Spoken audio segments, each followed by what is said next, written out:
버스 정류장 자연스런 내 목소리 자주 쓰는 단어들과 그냥 좋은 나의 친구 아내와의 대화 내 아이의 웃음들 어제 읽다 밑줄 그은 맘에 들었던 글귀들 바람길 평상 위로 마을 어르신들의 얘기 소리 끌어 우리 이야기 그것이 바로 나의 예배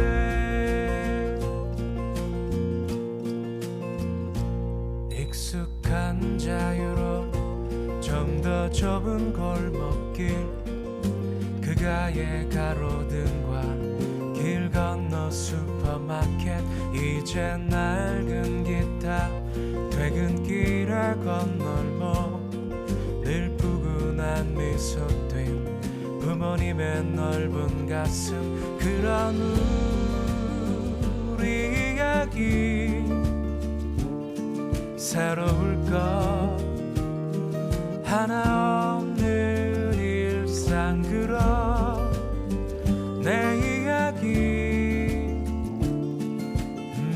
그것이 바로 나의 예배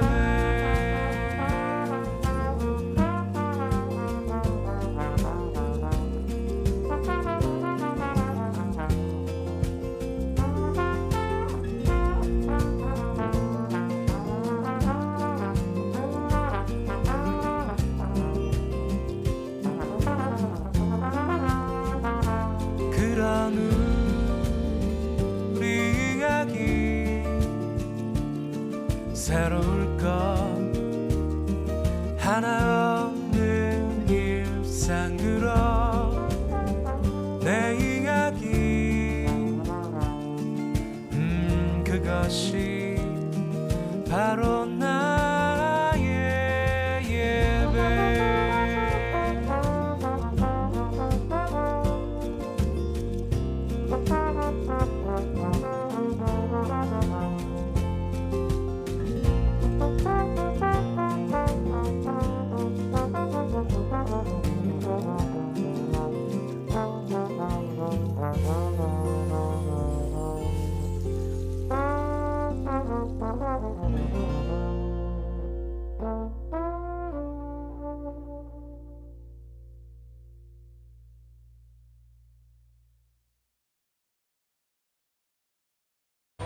할렐루야 반갑습니다.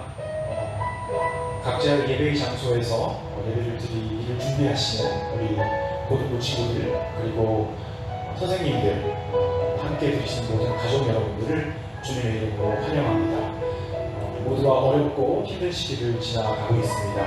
그렇지만 각자의 장소에서 또 각자의 위치에서 변함없이 예배하는 우리 모두가 되었으면 좋겠습니다. 혹시라도 예배하기 전에 좀 주변을 정리해야 될 필요가 있는 친구들 그리고 복장을 조금 단정하게 해야 될 필요가 있는 친구들 잠시 우리가 여유를 드릴 테니까요. 주변을 정리하시고 또 복장을 좀 단정하게 하신 뒤에 예배에 참여해 주시면 좋겠습니다.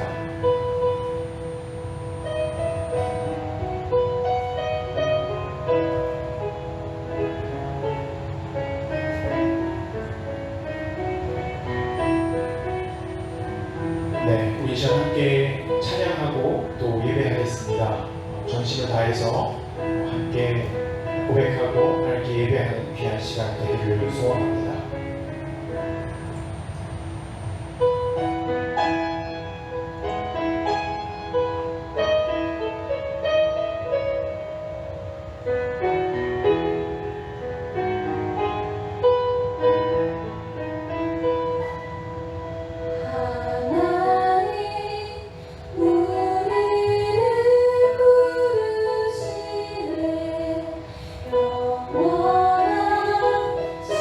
영원한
우리들이 삶 가운데 역사하신 주님의 사랑을 이 찬양으로 함께 찬양하면 좋겠습니다.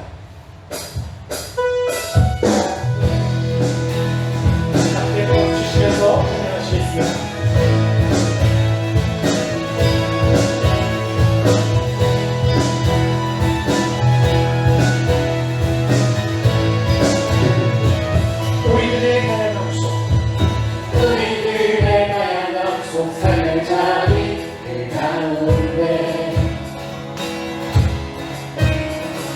모두에게 친구 되신 주를 찬양합니다.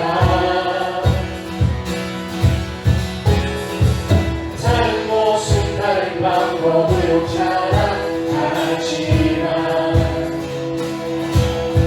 이곳에서 하나님 되어 주를 노래합니다. 우린 지금 한 몸으로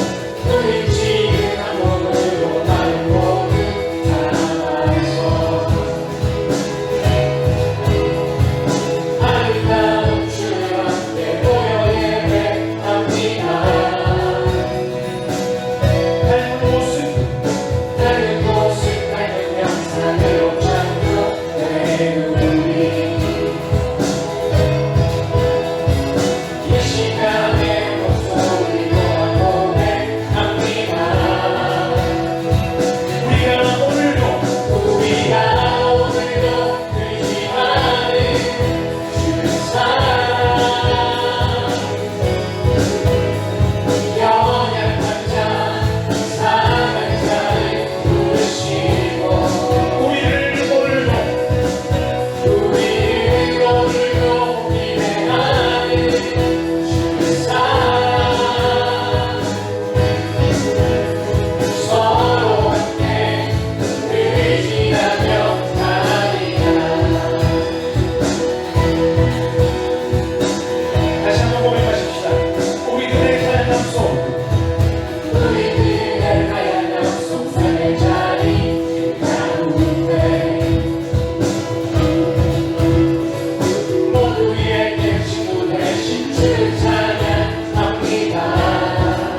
하나님을 찬양합니다. 우리 함께 가사를 보시면서 함께 찬양하기를 원합니다.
우리 마지막으로 그 사랑, 우리 고등부에서도 여러 번 불렀던 찬양입니다.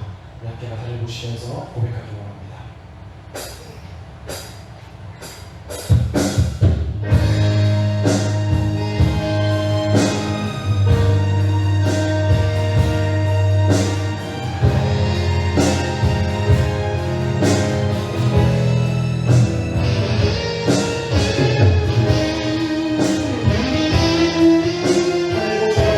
이 밤에 오신 주님의 그 사랑을 우리 함께 노래하기 원합니다.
하나님 아버지 감사합니다. 저희들을 불러주시고 하나님께 찬양하게 하시고 예배드리게 하시니 감사합니다.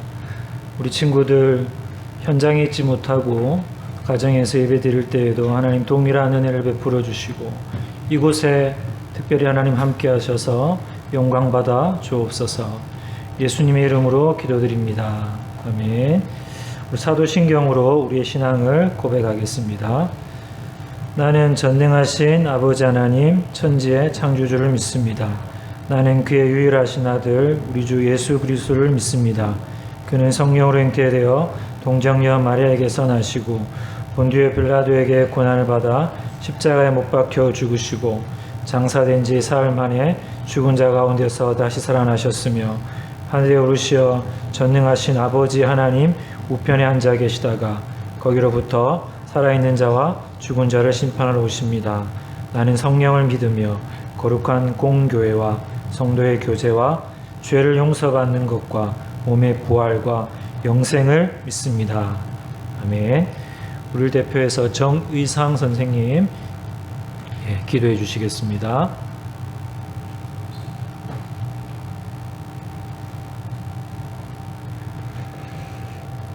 사랑의 주님, 한 주 동안 주님의 사랑 안에서 보내게 하시고 오늘 이 시간 우리가 함께 예배드리게 하시니 감사드립니다. 하나님께서 나에게 주신 지난 시간을 하나님의 말씀으로 비춰보게 하여 주시고 죄로 인해 멀어졌던 하나님과의 관계를 오늘 예배를 통해 회복하게 하여 주시옵소서. 아버지 하나님, 지금 우리는 전 세계적인 전염병으로 인해 한자리에 모여 예배드릴 수 없는 안타까운 상황 가운데 있습니다. 고등부 모든 지체들이 각자 지금 있는 자리에서 하나님께 온전한 예배를 드리게 하시고 주님께서 주신 말씀을 통해 위로와 회복을 누리게 하여 주시옵소서. 하나님 아버지, 우리 학생들을 위해 기도합니다. 학업과 진로 준비를 위해 수고하고 있는 이때에 불확실한 미래로 불안해하지 않게 하시고 주님의 인도하심을 신뢰하며 평안 가운데 기쁨의 삶을 살게 하여 주시옵소서. 우리 선생님들께도 동일한 은혜를 더하여 주시고 학생들을 만나지 못하는 이 안타까운 상황 가운데 늘 학생들과 함께 동행하며 중보할 수 있도록 인도하여 주시고 성경의 본을 보이는 선생님이 될 수 있도록 인도하여 주시옵소서. 고등부 공동체를 사랑하시는 하나님, 지금은 우리가 흩어져 각자의 자리에서 예배를 드리고 있지만 십자가의 사랑과 복음의 기쁨으로 주님 안에 연결되어 있음을 고백합니다. 어려운 상황 가운데서도 주님의 위로가 우리 가운데 있기를 소망합니다.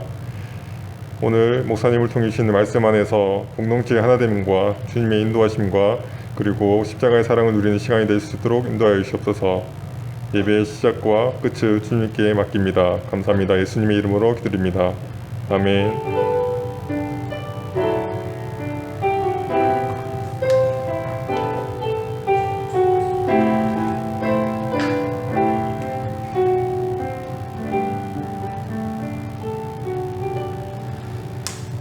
네, 하나님의 말씀은 신앙성경 로마서 6장입니다. 로마서 6장 1절에서 14절입니다. 로마서 6장 1절에서 14절 말씀을 우리 한 절씩 교독하겠습니다. 그런즉 우리가 무슨 말을 하리요? 은혜를 더하게 하려고 죄에 거하겠느냐?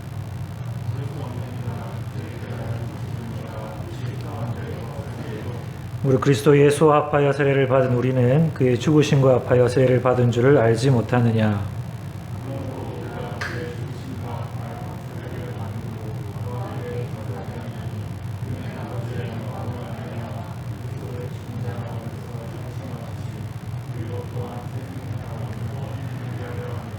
만일 우리가 그의 죽으심과 같은 모양으로 연합한 자가 되었으면 또한 그의 부활과 같은 모양으로 연합한 자도 되리라.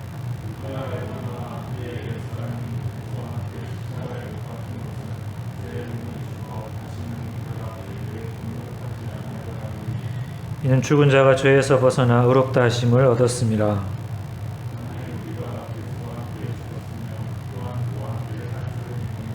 이는 그리스도께서 죽은 자 가운데서 살아나셨음에 다시 죽지 아니하시고 사망이 다시 그를 주장하지 못할 줄을 알미로다.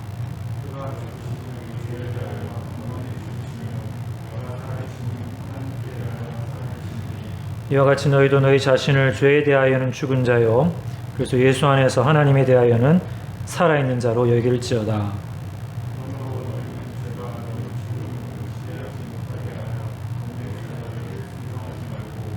또한 너희 지체를 불의의 무기로 죄에게 내두지 말고 오직 너희 자신을 죽은 자 가운데서 다 살아난 자 같이 하나님께 드리며 너희 지체를 의의 무기로 하나님께 드리라.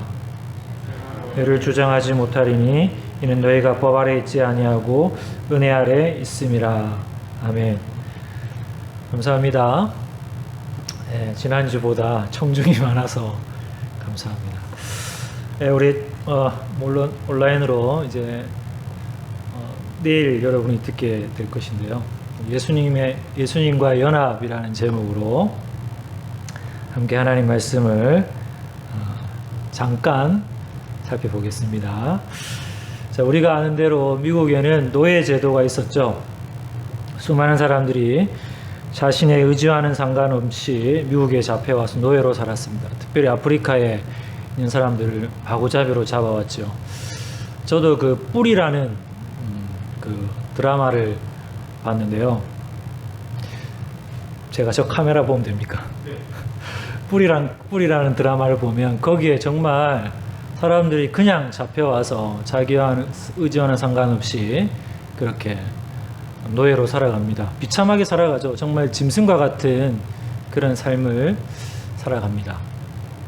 그런데 아브라함 링컨, 미국의 16대 대통령이죠. 링컨이 보고 이건 아니다라는 생각이 들었어요. 그래서 이제 노예를 해방시켜야 되겠다는 생각을 하게 됩니다. 그리고 그 링컨 대통령이 1863년에 노예 해방을 선언합니다. 노예들에게 자유를 주는 것이 쉽지 않았습니다. 노예 제도를 반대하는 북부 지역과 노예 제도를 찬성하는 남부 지역이 갈등을 겪게 되고 결국 남북 전쟁이 일어나게 되죠. 수많은 젊은이들이 죽습니다. 하지만 이렇게 많은 사람들의 노력과 희생으로 자유가 주어졌는데 이상한 일이 벌어졌어요.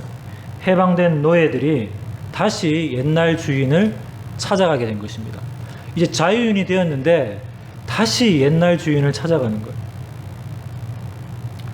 늘 주인이 시키는 대로 살아가던 그 사람들이 자기에게 주어진 자유를 제대로 누리지를 못했던 겁니다.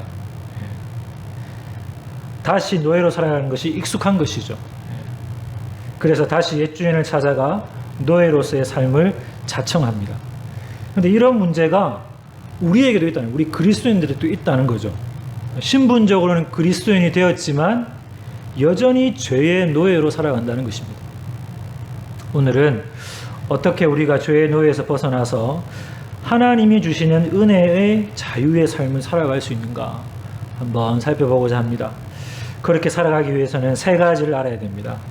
본문에 중요한 세 가지 단어가 등장하는데요. 그것은 알라, 여기라, 드리라 라는 세 가지 단어입니다. 먼저 알아야 합니다. 아는 게 중요해요. 진리를 알아야 되죠. 요즘 우리 청년들에게는 느낌이 중요하죠. 필이 와야 되죠. 필이. 느낌대로 말하고 행동합니다. 저들에게 객관적 사실은 그다지 중요하지 않습니다. 그러나 어떻습니까? 그리스도인들에게는 느낌보다 사실이 중요합니다. 바울이 이것을 강조합니다. 본문 1절에 보면 그런즉 우리가 무슨 말을 하리요? 은혜를 더하게 하려고 죄에 거하겠느냐? 이 수학적 질문인데요. 결코 그럴 수 없다는 뜻이죠. 죄에 대하여 죽은 우리가 어찌 그 가운데 더 살리요? 여기서 죽었다는 것은 문법적으로 과거입니다. 과거. 단순 과거예요. 이 말은 과거에 단 한 번 일어난 사건이라는 거예요. 여러분, 우리는 죽었습니다. 죄에 대해서 죽은 거예요. 우리 옛사람은 죽었어요. 예수님이 십자가에 못 박혀 죽으실 때 우리도 함께 죽은 겁니다. 그래서 본문 3절을 보세요. 이렇게 말씀합니다. 무릇 그리스도 예수와 합하여 세례를 받은 우리는 그의 죽으심과 합하여 세례를 받은 줄 알지 못하느냐. 여러분, 세례의 의미가 뭘까요? 세례의 의미. 세례는 예수 그리스도와 함께 죽고 함께 사는 것이죠. 예수님과 나와의 연합입니다. 연합. 우리 고등부 친구들도 입교 세례 공부하는 친구들이 있는데 예수님과 나와의 연합이에요. 하나됨이에요. 예수님이 십자가에 못 박히실 때 나도 죽었습니다. 예수님이 다시 사셨을 때 나도 새 생명 가운데 다시 살아난 거예요. 이것이 세례의 의미입니다. 여러분, 기독교는, 우리가 믿는 기독교는 알을 떠나서는 존재할 수 없어요. 그래서 6장 6절에 보면 이렇게 말씀합니다. 우리가 알거니와 우리의 옛사람이 예수와 함께 십자가에 못 박힌 것은 죄의 몸이 죽어 다시는 우리가 죄에게 종노릇하지 아니하려 함이니. 과거의 죄악된 삶이 끝났다는 거죠. 여러분, 우리는 죄에 대해서 죽었습니다. 이제는 죄의 노예에서 해방되었어요. 자신이 누구인지를 알아야 죄를 짓지 아니할 수 있습니다. 자기가 누구인지 모르면 늘 헤맵니다. 헤매게 돼요. 뭔가 좀 잘했다 싶으면 우쭐하고 좀 괜찮은데 뭘 잘못했다 싶으면 또 우울해지는 거죠. 슬퍼집니다. 여러분, 자신을 바로 알아야 신앙생활이 신나고 신앙생활이 상승 기류를 탈 수 있어요. 알라라는 단어는 3절에도 6절에도 그리고 9절에도 계속해서 등장합니다. 무엇을 알라는 말입니까? 사도 바울은 먼저 우리가 죄에 대해서 죽은 사실을 알아야 한다고 말씀합니다. 이것이 무슨 뜻일까요? 이것이 무슨 뜻인가를 알기 위해서는 우선 이것이 의미하지 않는 것을 알아야 됩니다. 우선 이것은 죄가 우리 안에서 죽었다는 말이 아니에요. 죄는 아직도 살아 있습니다. 그리스도인들의 우리의 구원의 고백에도 불구하고 죄의 엄청난 세력은 아직도 우리를 넘어지게 하고 굴복하게 하고 우리를 유혹하고 있습니다. 죄는 아직도 살아 있어요. 그렇죠? 우리는 구원받았지만 여전히 세상에서 살고 있습니다. 죄의 유혹은 언제 없어질까요? 천국에 가면 없어집니다. 거기서는 더 이상 죄를 지을 수 없습니다. 하지만 우리는 아직 천국에 가지 않았습니다. 우리는 이 땅에 살고 있습니다. 그래서 죄의 유혹 가운데 있어요. 그래서 죄를 지을 수밖에 없는 필연, 그 필연은 존재하지 않다는 사실을 제가 지금 말씀드리고 싶은 거예요. 우리는 더 이상 죄의 통치 아래 살지 않습니다. 하지만 우리는 날마다 선택합니다. 죄의 종으로 살 것인지 의의 종으로 살 것인지. 다음으로 죄에 대해서 죽었다는 것은 우리가 죄에 대해서 죽어야 한다는 뜻도 아니에요. 여러분들은 죄에 대해서 죽어야 한다는 말을 들었을 것입니다. 그러나 성경은 그렇게 가르치지 않습니다. 본문 2절에도 6절에도 성도를 가리켜 죄에 대해서 죽은 자라고 말합니다. 이 말이 무슨 뜻일까요? 죄에 대해서 완전히 죽었다는 뜻입니까? 더 이상 죄를 짓지 않는다는 뜻일까요?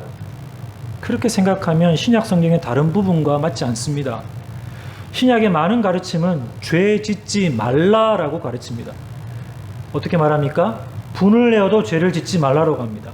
분 내는 것 자체는 감정이에요. 감정은 중립적입니다. 감정 자체는 기뻐하기도 하고 화를 내기도 합니다. 그러나 분을 내어도 뭐라고 합니까? 죄를 짓지 말라고 합니다. 왜 그럴까요? 분을 내다 보면, 화를 내다 보면 죄를 지을 가능성이 크기 때문이죠. 무릇 더러운 말은 너 입 밖에도 내지 말라고 말하는 그 이유가 뭘까요? 입을 통해서 더러운 말이 안 나오면 이런 말 할 필요가 없겠죠. 하지만 우리는 때로 어떻습니까? 욕을 하기도 하고 더러운 말을 하기도 합니다. 그래서 이렇게 말합니다. 에베소 4장 29절에 보면 무릇 더러운 말은 입 밖에도 내지 말고 덕을 세우는 데 소용되는 대로 선한 말을 하여 듣는 자들에게 은혜를 끼치게 하라. 사도 요한도요, 이렇게 말합니다. 죄를 짓지 않는다고 말하지 않고 죄를 지으면 어떻게 해야 할지 그 처방전을 주고 있습니다. 요한 1서 1장 9절에 보면 이렇게 말씀합니다. 만일 우리가 우리 죄를 자백하면, 여기서 우리 죄라는 것은 우리 일상적인 삶 속에서 짓는 죄를 말합니다. 자백한다는 것은 계속해서 자백하는 걸 말해요. 그러면 만일 우리가 우리 죄를 자백하면 그는 미쁘시고 의로우사 우리 죄를 사하시며 우리를 모든 불의에서 깨끗하게 하실 것이요. 달리 말해서 우리 죄를 처리하는 응급 조치를 말하는 것을 보면 우리는 죄를 지을 수 있는 사람이라는 것이죠. 제가 좀 벗을게요. 그러므로 우리는 죄에 대해서 완전히 죽은 자다라고 말하는 것은 성경의 진리와 부합하지 않습니다. 요한에서 1장 8절에도 이렇게 말씀하죠. 만약 우리가 죄가 없다고 말하면 스스로 속이고 또 진리가 우리 속에 있지 아니할 것이요 라고 말씀합니다. 그러면 죄에 대하여 죽은 우리라는 뜻은 뭘까요? 이 말의 뜻은 뭘까요? 나는 신자니까 죄에 대해서 마땅히 죽어야 한다. 나는 죄에 대해서 날마다 죽는 삶을 살아야 된다. 그런 의미도, 죄에 대해서 난 인연을 끊었다. 그런 의미도 아닙니다. 더 나아가 나는 죄책감으로부터 자유함을 누린다라는 뜻도 아닙니다. 우리가 죄책감을 느끼죠? 여러분 죄책감 느끼십니까? 저도 가끔씩 느낍니다. 그때 마귀가 우리를 엄청 괴롭혀요. 고소하죠. 그러면 죄에 대하여 죽은 너희라는 의미는 무슨 뜻일까요? 무슨 뜻일까요? 그 말은 우리가 죄의 통치권 아래 살지 않는다는 거예요. 죄가 왕노릇하는 데서부터 벗어났다는 말이에요. 죄가 절대 왕권을 행사하는 데서부터 우리는 죽었다는 말입니다. 성도는 죄의 절대 지배권에서부터 벗어난 사람들입니다. 그리스도인은 새로운 통치권 아래로 들어온 사람들이에요. 옛사람은 발버둥 쳐도 넘어질 때가 있습니다. 아니 정확하게 말하면 옛사람은 하는 짓마다 하나님을 기쁘시게 할 수 없어요. 생각하는 게 악하고 자랑하는 게 부끄러운 것이고 추구하는 게 배를 채우는 것입니다. 아담 안에 사는 옛사람은 말하는 것, 행동하는 것이 다 죄를 지을 수밖에 없어요. 그래서 죄인이라고 부릅니다. 뭔가 잘못해서 죄인이 되는 것이 아닙니다. 타고날 때부터. 죄 가운데 잉태되고 출산되었기에 죄 짓는 것이 자연스러울 뿐이에요. 날 때부터 첫사람 아담 안에서 그의 죄를 공유하고 태어났기 때문에 죄를 짓는데 익숙합니다. 그러다가 죄의 삭신 사망을 맞이하는 거죠. 그러나 성도들은 다릅니다. 여러분, 예수 믿는다는 것은 뭘까요? 전에는 아담 안에 있었는데 지금은 예수님 안에 있다는 것을 믿는 거예요. 이제는 소속이 달라졌다는 거죠. 전에는 아담의 뒤통수만 쳐다보고 살았어요. 하지만 이제는 예수 그리스도의 십자가를 바라봅니다. 여러분, 예수님 믿는다는 것은 줄을 바꿔 선 거예요. 줄 서는 게 굉장히 중요합니다. 줄을 바꿔 선 거예요. 사망의 줄에 서 있다가 이제 생명의 줄로 갈아탄 것입니다. 은혜죠. 그것을 아는 거예요. 죽음을 향하던 아담의 줄에서 생명을 향한 예수님의 줄로 옮겨선 것을 알고 고백하는 사람이 예수 믿는 사람입니다. 여러분, 예수 믿는 것은요, 옛날보다 더 착하게 살려고 노력하는 게 아니에요. 옛날보다 손을 더 자주 깨끗하게 씻으려고 노력하는 게 아닙니다. 예수 믿는 것은 아담 안에 있던 내가 예수 그리스도 안으로 옮겨졌다는 것을 믿는 거예요. 우리는 은혜의 통치 아래로 옮겨졌습니다. 그것을 알고 그것을 믿는 거죠. 많은 사람들이 죄에 대해서 죽어보려고 노력했습니다. 그러나 잘 죽지 않죠. 잘 죽지 않습니다. 사람들은 죄에 대해서 죽으려고 금욕적인 삶을 사는 방법과 같은 노력을 기울였습니다. 하지만 여전히 죄에서 자유로울 수 없습니다. 오늘 본문은 우리에게 죄에 대해서 죽으라고 가르치는 것이 아니라 우리가 이미 죄에 대해서 죽었다고 말씀합니다. 본문 2절, 3절 다시 보겠습니다. 본문 2절과 3절 시작. 죄에 대하여 죽은 우리가 어찌 그 가운데 더 살리오. 무릇 그리스도 예수와 합하여 세례를 받은 우리는 그의 죽으심과 합하여 세례를 받은 줄을 알지 못하느냐. 다시 말하면 예수께서 우리를 위하여 십자가에 죽으셨을 때 우리도 죽었다는 거예요. 바울 사도는 이 사실을 연합의 원리로 설명합니다. 우리들이 예수 그리스도를 구세주와 주님으로 영접하는 순간 우리는 그리스도와 영적으로 연합되었다는 거죠. 우리가 영적으로 예수님과 연합되었다는 것은 우리가 그리스도의 죽으심과 장사 지내신과 그의 부활 사건에 동참했다는 거예요. 이미 동참되었다는 거예요. 지난 시간 기억하십니까? 연대성이죠. 연대성. 하나됨입니다. 즉 그리스도의 사건과 동일시 되었다는 거예요. 나의 죄를 짊어지고 나를 대신해서 그분이 죽으셨고 또 나에게 새로운 생명을 주시기 위해서 그분이 부활하신 것이라면 그분이 죽었을 때 나도 죽은 것이고 그가 다시 사셨을 때 나도 영적으로 다시 살아난 거예요. 이것은 경험될 수는 없는 것이지만 영적으로 분명한 사실이라고 성경은 선포하고 있습니다. 예수 그리스도의 죽으심과 장사 지내심과 부활 사건을 통해서 여러분이 새 사람이 되었다는 것을 믿으십니까? 믿으세요? 그렇다면 우리는 분명히 새로워진 거예요. 이제는 새 사람입니다. 새로운 피조물이에요. 이것을 상징하는 의식이 바로 뭘까요? 세례 의식입니다. 침례교회에서는 어떻게 하죠? 물을 뿌리는 대신에 물속에 들어갔다가 나옵니다. 저는 침례교가 좀 부러워요. 이 부분에 있어서. 제가 직접 경험해보지 못했기 때문에 제가 인터넷상에 뒤져서 봤어요. 동영상을. 확실하더구만요. 예, 참 부러웠습니다. 저는 모태신앙으로 유아세례를 받아서 입교를 했어요. 유아세례를 받고 입교를 했기 때문에 세례의 감동이 없습니다. 입교의 감동 별로 없었던 것 같아요. 근데 침례를 보니까 물에 푹 빠졌다가 다시 일어나더라고요. 죽었다가 살아나는 거예요. 확실하게 느끼고 체험하는 것 같습니다. 살짝 물을 뿌리는 것보다 더 강렬한 것 같습니다. 물속에 들어가는 순간 나는 그리스도와 함께 죽었다는 것을 의미하는데 이것은 그의 죽으심에 연합한다는 걸 의미합니다. 본문 3절에 그리스도 예수와 합하여라는 말씀이 나오고 또 4절에 보면 우리가 그의 죽으심과 합하여 세례를 받음으로 그와 함께 장사되었나니라는 말이 나옵니다. 거기서 끝나는 것이 아닙니다. 5절을 보십시오. 5절을 보면 이렇게 말씀하죠. 만일 우리가 그의 죽으심과 같은 모양으로 연합한 자가 되었으면 또한 그의 부활과 같은 모양으로 연합한 자도 되리라. 아멘. 그러므로 이 세례라는 의식은 엄격히 말하면 우리의 장례식이요 동시에 부활 의식입니다. 침례를 할 때 물에서 나오는 것은 부활의 새 생명을 받고 새로운 사람이 되었다는 표제예요. 그래서 침례를 마치고 나면 막 축하해 줍니다. 네, 축하 의식을 보여요. 세례도 마찬가지죠. 그러나 세례와 침례 의식 자체가 옛사람을 죽게 하고 새 사람으로 거듭나게 하는 것은 아니죠.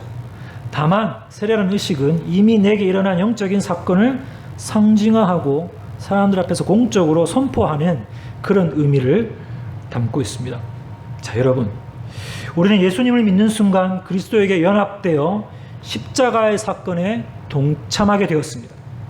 그러므로 그리스도가 죽었을 때 나도 죽은 것이고 그가 다시 사셨을 때 나도 다시 산 것을 아셔야 합니다. 옛사람이 죽었다는 것은 소극적인 표현이지만 적극적으로는 옛사람이 죽었으니까 이제 새 사람이 된 거예요. 그리스도 안에서 이제 우리는 새로운 신분이 생긴 거죠. 바로 새 사람이 된 것입니다. 그래서 더 이상 죄의 노예로 살 필요가 없습니다. 없습니다. 더 이상 마귀의 종로로 탈 이유가 없습니다.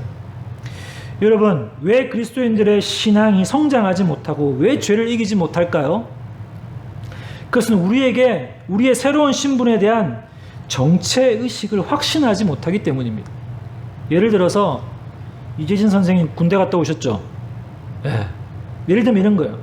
군대에서 나를 정말 괴롭히는 상사가 있었어요. 정말 치가 떨리도록 괴롭힘을 당했습니다. 그러다가 상사가 제대했습니다. 나도 제대했습니다. 그런데 어느 날 시내 길거리를 가다가 저 멀리 그 인간이 오는 거예요. 갑자기 부동 자세가 취해지고 몸이 들들들 떨립니다. 그럴 필요가 있습니까? 제대했습니다. 그렇죠. 굳이 비유하자면 그런 거예요. 요즘엔 일단은 여러분 북한에서 탈북한 탈북민들이 우리나라 와서 이제 우리나라의 이제 국민이 되었어요. 그러면 북한 방송에서 아무리 그들 위협하고 떠들어도 쫄 필요가 있습니까? 없습니까? 없습니다. 이젠 건너왔어요. 이젠 대한민국 국민이 된 것이죠. 이제 남쪽에 살고 있는 거예요. 더 이상 북한 주민이 아니기 때문에 겁낼 필요가 없는 거예요. 마찬가지입니다. 여러분이 예수님을 믿었을 때 정말 옛사람이 죽고 새사람으로 거듭나고 부활되었다는 사실을 아십니까? 안다는 사실이 중요합니다. 저 유명한 회고록을 쓴 어거스틴이 회심하고 나서 새사람이 된 후에 길을 가다가 예전에 함께 놀던 거리의 여인을 만났습니다. 어거스틴이 이제 못 본 척하고 지나가려고 하자 그 여인이 쫓아오면서 얘기하는 거예요. 저 모르시겠어요. 저 모르시겠어요. 또 누구잖아요. 얘기하는 거예요. 반갑게 인사하는 겁니다. 그러자 어거스틴이 이렇게 대답합니다. 아주 유명한 말입니다. 그래요. 당신은 당신이지만 나는 예전의 내가 아닙니다. 그래요. 당신은 당신이지만 나는 예전의 내가 아닙니다. 그리고 다시는 그 여인과 예전의 관계를 맺지 않았습니다. 여러분 아십시오. 아는 게 중요합니다. 여러분은 죄에 대해서 죽었습니다. 예수님과 연합되었다면 우린 죄에 대해서 죽었고 죄의 노예 상태에서 해방되었습니다. 주님이 다시 부활하셨을 때 우리도 다시 살아난 거예요. 한국에도 그런 사건이 있었습니다. 여러분 김익두 목사님을 아십니까? 들어보셨죠? 삶의 의미를 찾지 못하고 방황하다가 불량배가 되고 깡패가 되어서 온 동네를 불안하게 만들었던 그 사람들에게 혐오와 공포의 대상이 되었던 그 죄인이 예수님을 믿고 거듭나고 새 사람이 되어서 가장 먼저 한 일은 장인 어른에게 편지를 쓰는 거예요. 편지를 보낸 거예요. 부고장을 보냈습니다. 김익두 사망. 여러분 무슨 말입니까? 예전에 김익두는 죽었다는 거예요.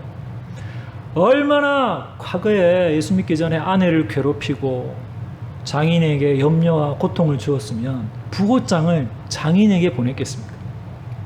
예전에 김익두는 죽었다는 거죠. 이제 예수 믿고 새로운 삶을 살게 되었다는 것입니다. 여러분 그리스도의 새로운 승리의 삶의 출발점에서 가장 중요한 사실은 내가 그리스도를 믿음으로 그리스도가 죽었을 때 나의 옛사람은 죽고 나는 새 사람이 되었다는 것입니다. 우리는 그것을 알아야 합니다. 알아야 돼요. 이제 우리는 새로운 통치권 아래로 들어왔습니다. 이제는 통치권이 바뀐 자리에 살고 있습니다. 비록 우리가 경험하는 차원은 아직도 옛 영역에 있는 것처럼 느껴질 때가 많이 있습니다. 아직도 죄만 짓는 것 같습니다. 반복해서 죄만 짓는 것 같아요. 특별히 우울했을 때는 더 그렇게 보입니다. 온 세상이 캄캄한 것처럼 보입니다. 그러나 그리스도에는 느낌에 따라 사는 것이 아닙니다. 햇빛 나면 찬송하다가 밝은 날은 찬송하다가 비만 오면 누구의 도움을 받아야 하는 겁니다. 여러분 혼자 앉아서 울지 마세요. 그건 아직 미성숙한 거예요. 더우면 어떻고 추우면 어떻습니까? 춥든지 덥든지 여러분과 저의 영원한 신분은 우리의 신분은 바뀐 적이 없어요. 하나님이 저와 여러분을 사랑하신다는 것은 한 번도 변한 적이 없습니다. 그래서 환경 때문에 짜증내지 마십시오. 슬퍼하지 마십시오. 햇볕이 비치든 비가 내리든 하나님의 자녀된 신분은 영원히 불변합니다. 하나님의 사람은 느낌에 따라 살지 않고 분명한 하나님의 말씀에 입각해서 사는 사람들이에요. 하나님의 말씀과 말씀하신 하나님께서 신실하시기 때문에 거기에 따라가는 사람이 믿음의 사람입니다. 여러분의 느낌이 흔들릴 수 있습니다. 흔들릴 수 있어요. 약해질 수도 있습니다. 여러분의 경험, 느낌이 어떠하더라도 새로운 통치권 아래로 들어온 것은 분명한 사실이에요. 팩트입니다. 더 이상 죄의 노예가 아닙니다. 사탄의 노예가 아닙니다.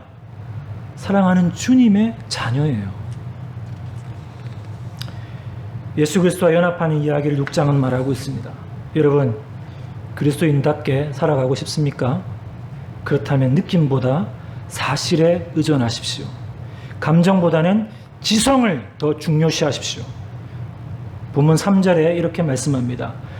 무릇 그리스도 예수와 합하여 세례를 받은 우리는 그의 죽으심과 합하여 세례를 받은 줄을 알지 못하느냐.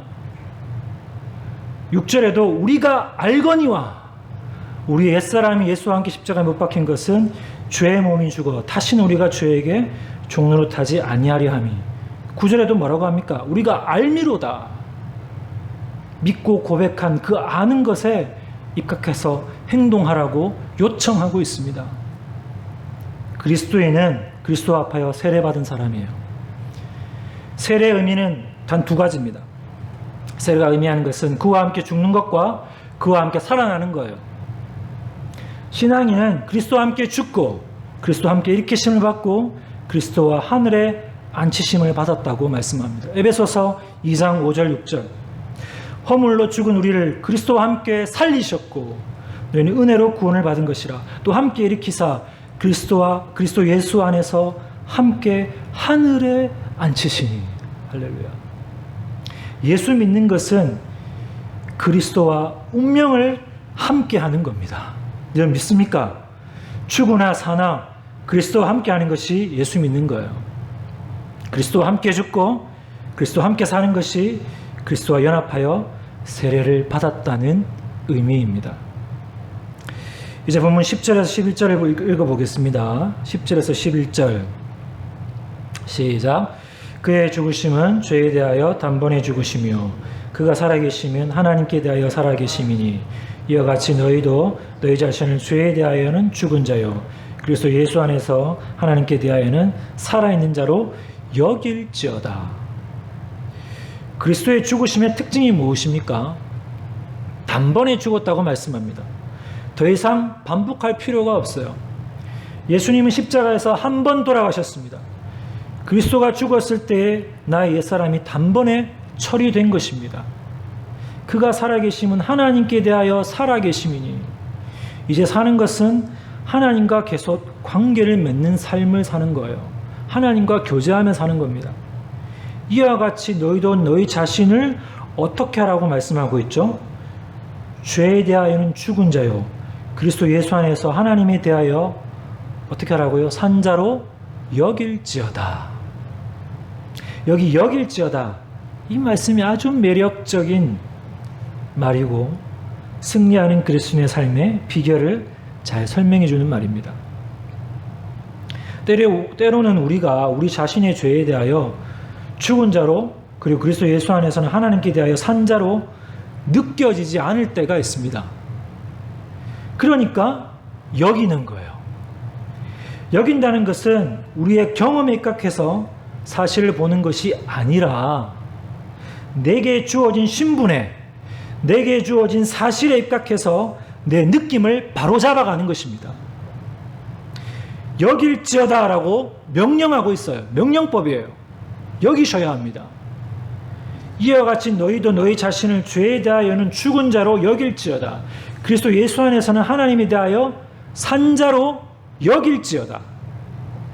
이 말은요 본래 회계사들이 전문적으로 사용하던 말입니다. 영어로 카운트라고 표현되어 있어요.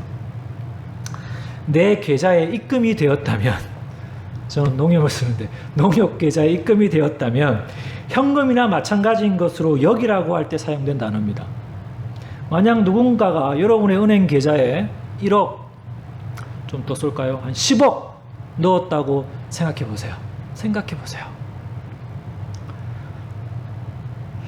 내 통장에 10억이 찍혀 있는 것을 확인했으면 그것을 사실로 여깁니다. 그렇죠? 여기서 여긴다는 것은 그것이 사실이기 때문에 그것을 사실로 여긴다는 것이지 거짓을 억지로 사실로 여기라는 말이 아닙니다. 사랑하는 여러분, 저와 여러분의 신분에는 변함이 없습니다. 때로 우리가 연약하여 넘어질 때에도 나는 예수님 때문에 의롭다고 여기셔야 합니다. 사탄이 우리를 공격해도 우리를 정죄해도 진리를 알고 그렇게 여기며 살아야 합니다. 그것이 그리스도인의 승리의 삶입니다. 이제 마지막으로 사도는 우리에게 드리라 라고 명령합니다. 알라, 여기라가 정신적인 측면이라면 드리라는 것은 행동, 즉 몸의 측면이죠. 알라와 여기라가 우리의 지적 인식과 연관되어 있다면 드리라는 단어는 우리의 의지적 결단을 촉구하는 단어입니다. 우린 십자가에서 예수님이 나를 위해 죽었을 때 나도 죽었다는 사실을 알아야 합니다. 이제 새로운 삶을 살기 위해서 주께서 나를 살려주셨다면 나는 계속적으로 이 사실을 나 자신에게 상기시켜야 합니다.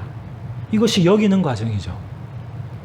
그 다음에 나를 하나님께 드려야 합니다. 여기에 죄를 이기는 가장 중요한 키, 열쇠가 있습니다.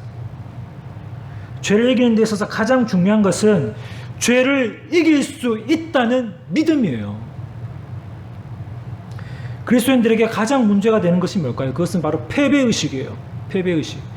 어차피 이 땅에서는 온전히 성화되지 않을 테니까 나는 패배할 수 없다고 생각하는 거예요. 패배할 수밖에 없다고 생각하는 거예요.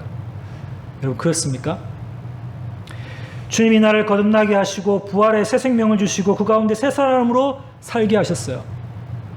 따라서 우리에게는 하나님의 도우심으로 인해 더 이상 죄에게 복종할 필요가 없는 승자로 살 수 있는 놀라운 가능성이 있다는 거예요. 이것을 확신할 수 있으셔야 됩니다. 확신할 수 있습니까? 본문 6절을 보십시오. 6절. 우리가 알거니와 우리의 옛사람이 예수와 함께 십자가에 못 박힌 것은 죄의 몸이 죽어 다시는 우리가 죄에게 종로로 타지 아니하려 함이니. 아멘. 여기서 죄의 몸이 죽었다는 것은 죄의 도구로 우리의 몸을 지배하던 힘이 아주 없어졌다는 것이 아니라 무력해졌다는 거예요.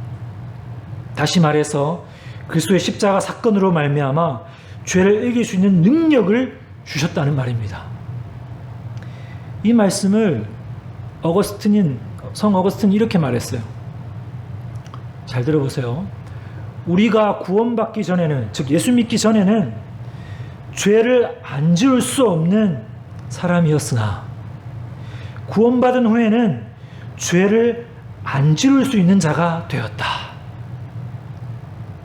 구원받기 전에는 죄를 짓는 것이 당연했지만 예수를 믿고 달라진 뒤에는 죄를 안 지을 수 있는 자가 되어 죄를 지을 필요가 없다는 것입니다. 여러분 죄를 지을 수도 있습니다. 그러나 죄를 지을 필요가 없어진 거예요. 우리가 구원받은 후에도 죄를 짓는다면 이건 주님 책임이 아니라 내 책임인 것입니다. 주님이 내게 성령을 주시고 새로운 생명을 주시고 하나님의 도우심이 우리와 함께 한다면 죄를 이길 수가 있지만 그럼에도 불구하고 우리가 넘어질 수도 있습니다. 중요한 것은 이제 우리가 그리스도인이 되고 새 사람이 된 후에는 우리에게 죄를 이길 수 있는 능력을 주셨다는 사실을 아는 거예요. 이제 우리는 죄의 지배를 거부해야 합니다. 그러나 죄의 지배를 거부하는 것만으로는 죄에서 승리하기에 충분하지 않아요. 충분하지 않아요. 하나님의 지배를 받아야 됩니다. 적극적으로. 하나님의 지배를 받아야 합니다. 하나님의 지배를 받으려면 하나님께 자신을 드려야 합니다. 우리가 우리를 바치지 않고 드리지 않는데 인격적이신 하나님이 어떻게 우리를 통치할 수 있겠습니까? 어떻게 여러분을 다스릴 수 있겠습니까? 그러므로 중요한 것은 하나님이 내 삶의 새로운 주인이 되었다는 사실을 분명히 인식하는 거예요. 더 이상 죄는 나의 주인이 아니다. 죄, 사망, 사탄이여, 너는 나를 다스릴 수 없다. 내 삶의 주인은 하나님이시다. 오 하나님, 그러므로 내 삶의 전 존재를 당신께 바칩니다. 이런 고백이 있어야 됩니다. 그래야 승리할 수 있습니다. 본문 12절, 13절을 보십시오. 그러므로 너희는 죄가 너희 죽을 몸을 지배하지 못하게 하여 몸의 사에게 순종하지 말고 또한 너희 지체를 불의의 무기로 죄에게 내주지 말고 오직 너희 자신을 죽은 자 가운데서 다시 살아난 자 같이 하나님께 드리며 너희 지체를 의의 무기로 하나님께 드리라. 여러분 반복해서 강조하는 것이 무엇이죠? 무슨 단어가 두 번 나옵니까? 하나님께 드리라는 거예요. 나의 전 존재를 하나님께 항복하고 바치시기를 바랍니다. 그분이 나를 다스리고 통치하실 때, 나의 삶의 온전한 주인이 되실 때 비로소 주님께서 약속하신 빛나고 거룩한 우리 삶의 승리를 여기 이 자리에서 우리가 체험할 수 있는 것입니다. 이 놀라운 가능성이야말로 그리스도인들이 승리하는 삶을 사는 기초가 되는 거예요. 여러분, 우리는 이제 죄의 지배를 받을 필요가 없습니다. 사망의 지배를 받을 필요가 없습니다. 사탄의 지배를 받을 필요가 없습니다. 그 지배는 사실상 끝난 거예요. 이제 우리는 예수 그리스도 안에 있습니다. 더 이상 죄에게 순종하지 마십시오.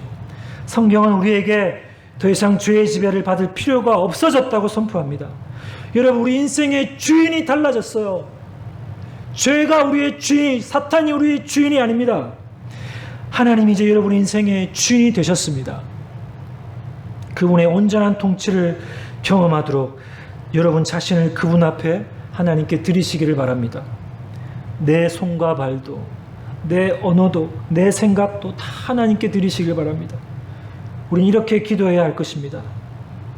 주님, 여기 제 삶이 있습니다. 제 인격이, 제 생명이, 제 존재가, 제 감정이 있습니다. 제 감정도 드립니다. 주님, 저를 지배하여 주십시오. 이때부터 우리 삶 속에 일어나기 시작하는 새롭고도 놀라운 승리에 주목해 보십시오.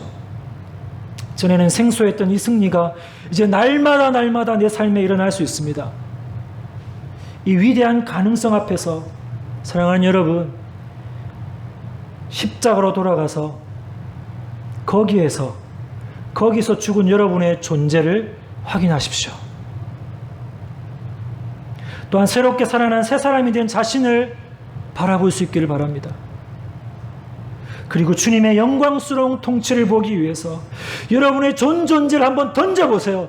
주님께 드려보십시오. 항복하고 후회 없이 주님 앞에 드려보십시오.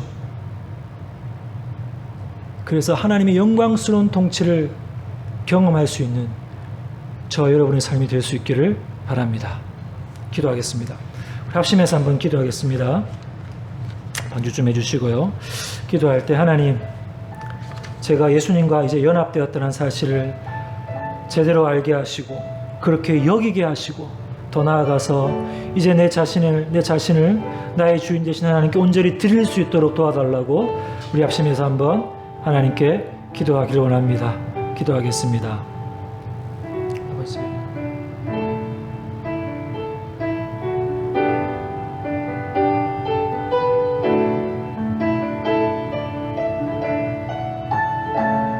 아버지, 우리는 여전히 부족합니다. 아버지, 우리는 여전히 연약합니다. 여전히 넘어집니다. 여전히 좌절합니다. 그러나 이 어려운 상황 가운데서도, 이 어려운 환경 가운데서도 우리가 좌절하지 않을 것은 여전히 우리는 하나님 안에 있음을, 예수 그리스도 안에 있음을 알게 하시고 그렇게 여기며 살아가게 하시고 또 더 적극적으로 내 삶을 내 주인 되신 하나님께 드리며 살아갈 수 있도록 은혜를 베풀어 주시옵소서. 그래야 이 어려운 환경 가운데서도 우리가 좌절하지 않고 날마다 승리하는 삶을 살아갈 수 있도록 그런 믿음의 고백과 선포로 살아갈 수 있도록 우리를 붙들어 주시옵소서. 아버지, 함께하여 주시옵소서.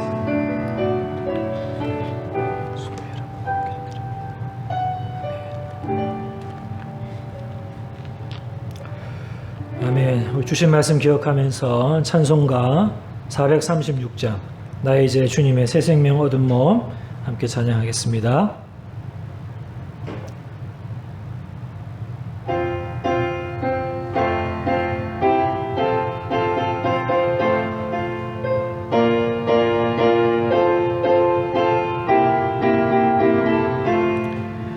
나 이제 주님의 새 생명 얻은 몸 옛것은 지나고 새 사람이로다. 그 생명 내 맘에 강같이 흐르고 그 사랑 내게서 해같이 빛난다. 영생을 누리 살리라. 오늘도 내일도 주 함께 살리라. 주 안에 감추인 새 생명 얻으니 이전에 줬던 것 이제는 값없다면 하늘의 은혜와 평화를 맛보니 찬송과 기도로 주 함께 살리라. 영생을 누리며 주 안에 살리라. 오늘도 내일도 주 함께 살리라. 산천도 조목도 새 것이 되었고 죄인도 원수도 친구로 변한다.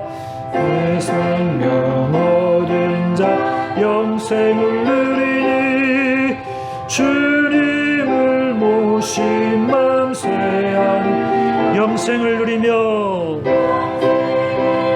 주 안에 살리라. 오늘도 내일도 주 함께 살리라. 주 따라가는 길 험하고 멀어도 찬송을 부르며 뒤따라가리라.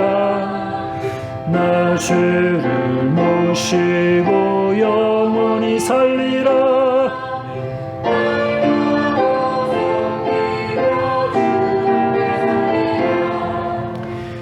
영생을 누리며 주 안에 살리라. 오늘도 내일도 주 함께 살리라. 축도하겠습니다. 주 예수 그리스도의 은혜와 우리 하나님 아버지의 사랑과 성령의 위로하심이 교통하심이 교제하심의 은혜가 이제는 예수님 안에 주님 안에 있음을 알고 여기며 또 내 존재를 내 전 존재를 하나님께 드리며 살기로 결단하는 우리 사랑하는 친구들의 삶 속에 지금부터 영원토록 함께 있을지어다. 아멘.